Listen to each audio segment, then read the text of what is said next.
So in this chip, this IFL and IFO, they are isolated UART interfaces, but we are using this UART interface, so we can pull down these pins to the ground. So we can search for resistors from here.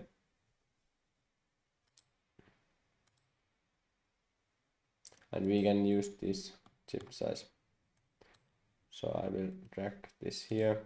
Then we can rotate this from there. Then I will put here and there. And then we can rotate this again. And like that. Now we can connect this and here.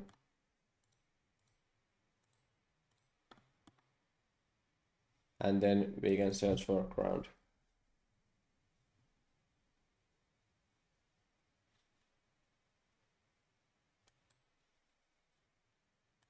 So we can use this. And then I will, and we can make it like this, so it's more simpler.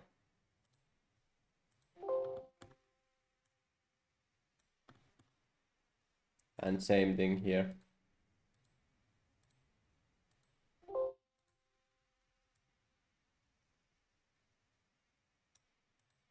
Like that.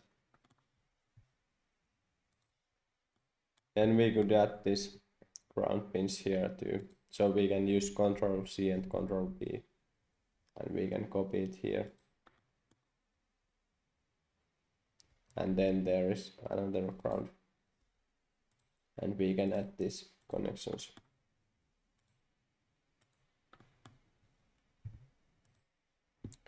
Then we have this error pin here, and we will pull it to the ground too.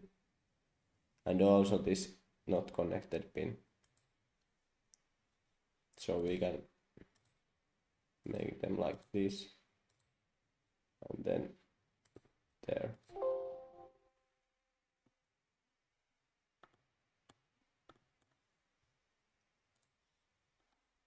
And now we can add values for this. So they are 30 kilo ohms. And same thing here.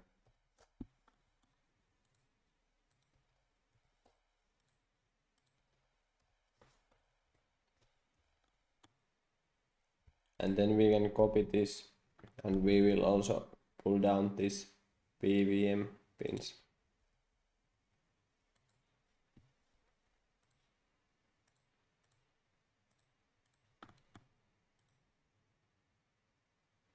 We can make it like that, and we can copy this ground from here.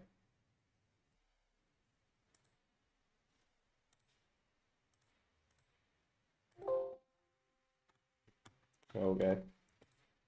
Now we can save this and go to this PCB layout and update there too.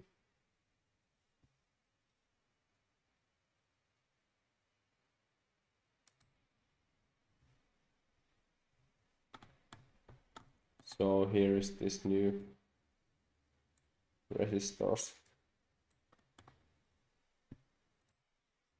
And for these ground pins, we can just create from here this line, and we can just add wires here, so it will go to the ground.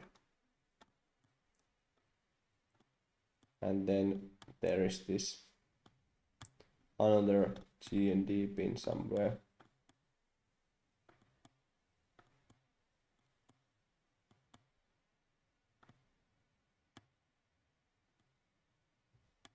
So we can connect this to the ground too.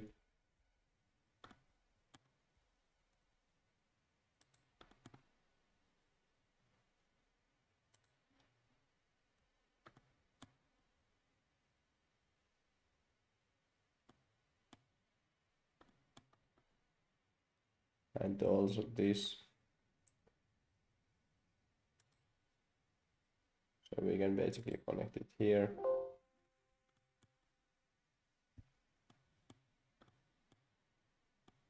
Okay, so here is this another ground too.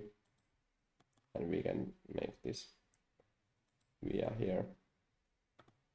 But it is now connected to the ground.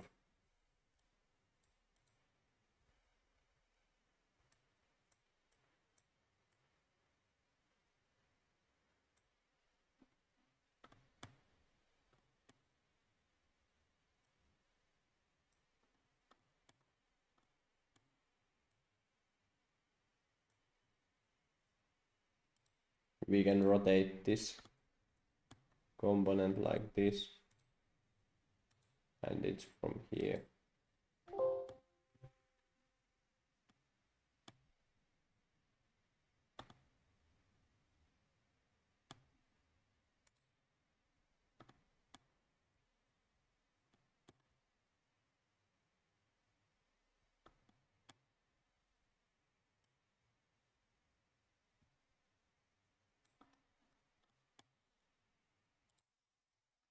So now we have routed all these new components and we can save this PCB.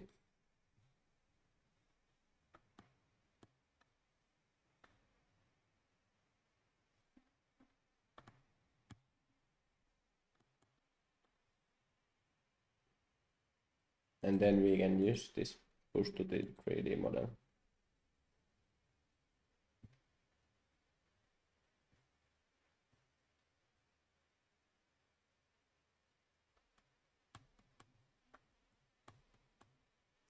So here is this new components.